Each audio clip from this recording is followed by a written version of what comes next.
Anda. Halo, ya hobo Sobat Gonias. Kali ini kita berada di air terjun Helaobo di Kecamatan Berenadu. Nah, di sini merupakan salah satu air terjun yang terkenal di daerah Gomo yang juga disebut sebagai Sodele Ia. Kali ini kita membawa tamu kita dari Prancis, dari Bali Autentik, bekerjasama dengan Gonias untuk menikmati keindahan air terjun Helaobo yang sangat biru.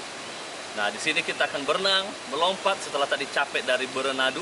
Sekarang kita menikmati untuk berenang di air terjun Helaobo.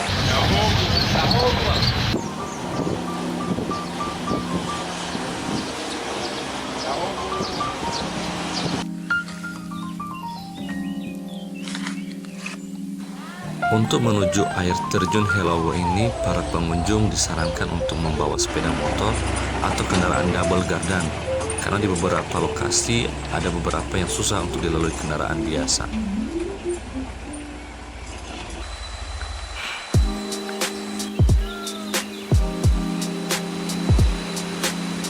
Yeah.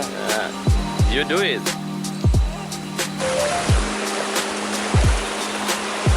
Menurut warga sekitar, ada beberapa tantangan yang tidak boleh dilakukan ketika berada di air terjun Helaobo ini.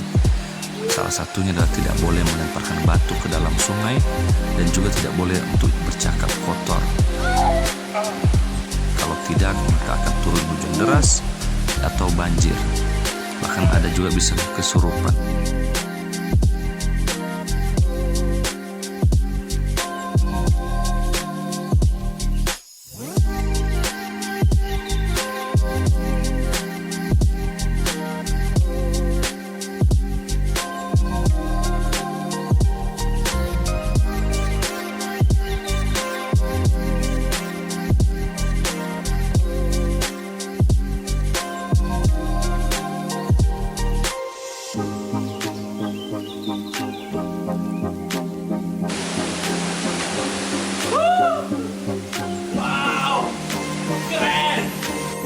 Tadi kita udah melompat dari atas ke bawah, itu airnya dingin banget. Tapi airnya indah banget, warna hijau kebiru-biruan. Dan sekarang kita akan mencoba untuk sampai ke atas sana berenang. Ya kita coba lihat apakah bisa nggak sampai sana, karena di atas itu arusnya sangat kuat dari air terjun. Jadi kita harus berusaha untuk mencoba bisa melewati arusnya untuk bisa sampai ke atas. Di atas itu sangat bagus.